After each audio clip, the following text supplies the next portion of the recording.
नमस्कार विद्यार्थी मित्रांनो, सर्वांचं वेलकम आहे आपल्या यूट्यूब चॅनलवरती. आपण महाराष्ट्र पोलीस भरती 2025साठी क्वेश्चन अनालिसिस सिरीज इथे चालू केलेली आहे. तर यामध्ये आजचा हा सामान्य विज्ञान सराव प्रश्नसंच चौथा आहे. तर यामध्ये आपण काही करंटचे क्वेश्चन आणि काही जी के जी एसचे क्वेश्चन घेऊन आलेलो आहे. तर बघा, यामध्ये पहिला क्वेश्चन आहे, सूर्य हा कोणत्या प्रकारचा तारा आहे? तर ह्याचं करेक्ट आन्सर आहे सी ऑप्शन, मुख्य अनुक्रम तारा. त्यालाच आपण मेन सिक्वेन्स स्टार असं पण म्हणतो. तर बघा, सूर्यापासूनच आपल्याला उष्णता मिळते, प्रकाश मिळते आणि पृथ्वीवर जीवन पण सूर्यामुळे शक्य झालेलं आहे. परंतु या सूर्याचा प्रकाश कशा प्रकारे पडतो किंवा कसा तयार होतो? तर यामध्ये जे अशा प्रकारचे मुख्य अनुक्रम तारे असतात, यामध्ये हायड्रोजनचे हेलियममध्ये अनुसलयन म्हणजेच त्याला न्यूक्लिअर फ्युजन असं म्हणतो आपण, ही ऊर्जा तयार होत असते आणि त्या ऊर्जेपासूनच आपल्याला पृथ्वीवर जो सूर्यप्रकाश पडतो किंवा उष्णता मिळते, तर त्या याच्यामुळेच मिळत असते. तर बघा, पुढचा प्रश्न आहे, पाण्याचे रासायनिक सूत्र काय आहे? तर पाण्याचे रासायनिक सूत्र आहे H2O, म्हणजे फर्स्ट ऑप्शन आपल्या इथे करेक्ट आहे. पुढचा प्रश्न पाहूया. तर बघा, H2O हा पाण्याच्या प्रत्येक रेणूमध्ये, ह्याच्यामध्ये दोन हायड्रोजन असतात पाण्याच्या प्रत्येक रेणूमध्ये आणि एक ऑक्सिजन असतो, म्हणून त्याला H2O असं म्हणतो आपण. त्यामुळेच त्याचं सूत्र हे अशा प्रकारे झालेलं आहे. पाणी हे सर्व जीवसृष्टीसाठी कसे जीवनदायी द्रव्य आहे. तसंच पुढचा प्रश्न पाहूया, मानवी रक्तामध्ये ऑक्सिजन वाहून नेणारे द्रव्य कोणते? तर ऑक्सिजन वाहून नेणारे द्रव्य आहे हिमोग्लोबिन, म्हणजे फर्स्ट ऑप्शन आपलं करेक्ट आहे. तर त्यालाच आपण HB असं पण म्हणतो. प्रत्येक वेळेस तुम्ही विचारलं, म्हणजे कॉमन तर असं झालं, तुम्हाला विचारलं तुमच्यामध्ये ब्लड किती, तर लगेच आपण म्हणतो 12 आहे, 13 आहे, म्हणजे HB आपला 12-13 असं असतो. परंतु रक्त किती असं विचारलं जातं. तर ठीक आहे, मानवी रक्ताचे ऑक्सिजन वाहून नेणारे जे द्रव्य आहे त्याला आपण हिमोग्लोबिन म्हणतो. आणि हा हिमोग्लोबिन याचा कलर असतो लाल. लाल रक्तपेशीमध्ये पण असणारा प्रथिनयुक्त रंगद्रव्य आहे हा. तसंच तो फुफ्फुसातून ऑक्सिजन बांधून घेऊन शरीरभर पोहोचतो. तसेच तो कार्बन डायऑक्साईडही फुफ्फुसापर्यंत परत नेत असतो. तर असं याचं कार्य आहे. पुढचा प्रश्न आहे, ओझोन स्तर कोणत्या वायूने तयार झालेला होता किंवा कोणत्या वायूने तयार झालेला आहे? तर ह्याचं करेक्ट आन्सर आहे O3, म्हणजे सी ऑप्शन. तर बघा, ओझोन हा 3 ऑक्सिजनच्या अनुबंधाने बनलेला आहे. त्याला O3 असं म्हणतो आपण. वातावरणाच्या समताप मंडळात म्हणजे स्ट्रॅटोस्फिअरमध्ये हा ओझोनचा थर आढळतो. हा थर सूर्याच्या हानिकारक अल्ट्राव्हायोलेट किरणापासून आपले रक्षण करत असतो. तसंच पुढचा प्रश्न पाहूया, पृथ्वीच्या सर्वात जवळचा ग्रह कोणता? तर पृथ्वीचा सर्वात जवळचा ग्रह आहे बुध. तर बघा, हा मागच्या वेळेस राज्यसेवेला पण येऊन गेलेला क्वेश्चन आहे. सूर्यापासून पहिला ग्रह बुध ग्रह आहे. तसंच सर्वात जवळचा ग्रह विचारला पृथ्वीच्या, तर तो पण बुधच आहे. तो पृथ्वीच्या सर्वात जवळचा ग्रह मानला जातो. तसंच पुढचा प्रश्न पाहूया, ग्रीन हाऊस परिणामासाठी सर्वाधिक जबाबदार वायू कोणता? तर ग्रीन हाऊस परिणामासाठी सर्वाधिक जबाबदार वायू आहे कार्बन डायऑक्साईड, म्हणजेच बी ऑप्शन आपले ते करेक्ट आहे. ग्रीन हाऊस परिणामामुळे काय होतं, पृथ्वीच्या सरासरी तापमानामध्ये वाढ होते. तसंच कार्बन डायऑक्साईड, मिथेन, जलबाष्प यांना देखील ग्रीन हाऊस वायू म्हणतो आपण. परंतु कार्बन डायऑक्साईड जो आहे तो जास्त परिणामकारक आहे. त्यालाच आपण CO2 असं पण म्हणतो. CO2 म्हणजेच कार्बन डायऑक्साईड हा सर्वाधिक जबाबदार वायू आहे पृथ्वीचे ग्रीन हाऊस इफेक्टसाठी. तसंच पुढचा प्रश्न आहे, पेनिसिलिन या प्रतिजैवकाचा शोध कोणी लावला? तर पेनिसिलिन या प्रतिजैवकाचा शोध लावला अलेक्झांडर फ्लेमिंग, म्हणजेच बी ऑप्शन आपलं करेक्ट आहे. बघा, सन 1928मध्ये अलेक्झांडर फ्लेमिंग यांनी पेनिसिलिनचा शोध लावला. कधी लावला असा पण प्रश्न येऊ शकतो, म्हणून इथे तुम्हाला डेट सांगितलेली आहे. तर ही औषधी बुरशीपासून तयार केली जाते. ही जे अलेक्झांडर फ्लेमिंगने शोध लावलेलं पेनिसिलिन आहे, ही एक बुरशीचा प्रकार होता. त्या बुरशीपासून हे तयार केलं जातं. ती सर्वप्रथम वापरली कशामध्ये होती? तर ती अँटीबायोटिक म्हणून वापरलं होतं आणि जीवाणूच्या संसर्गाविरुद्ध त्याचा वापर केला होता. तर बघा, पुढचा प्रश्न आहे, पृथ्वीच्या वातावरणात सर्वाधिक प्रमाणात आढळणारा वायू कोणता? तर सर्वात जास्त आढळणारा वायू आहे नायट्रोजन, म्हणजेच बी ऑप्शन आपलं करेक्ट आहे.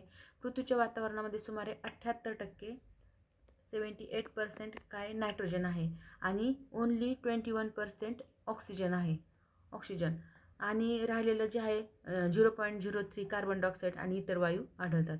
नायट्रोजन हा काय करतो, वनस्पतींना प्रथिने निर्मितीसाठी मदत करत असतो.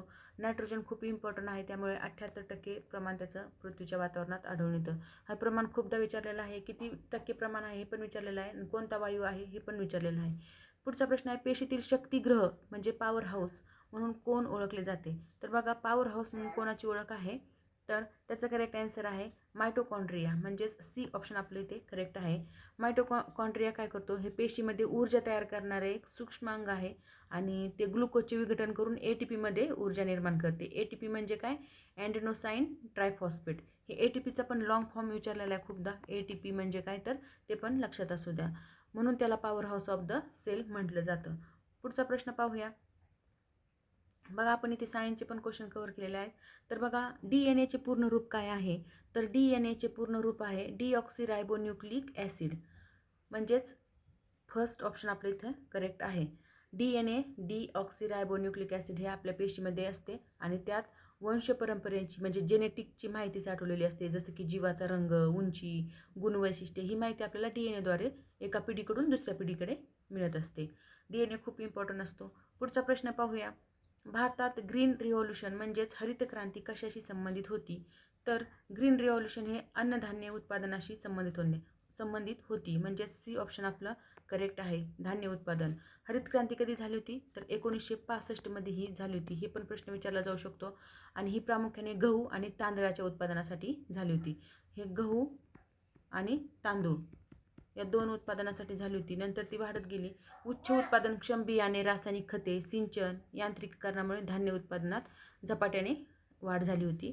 तर हरित क्रांतीचे जनक कोण होते, तुम्ही मला कमेंट बॉक्समध्ये उत्तर सांगू शकता. पुढचा प्रश्न आहे, प्रकाश वर्ष ही कोणत्या गोष्टीची एकक आहेत, तर बघा प्रकाश वर्ष हे अंतर मोजण्याचं एकक आहे, म्हणजेच बी ऑप्शन आपले इथे करेक्ट आहे.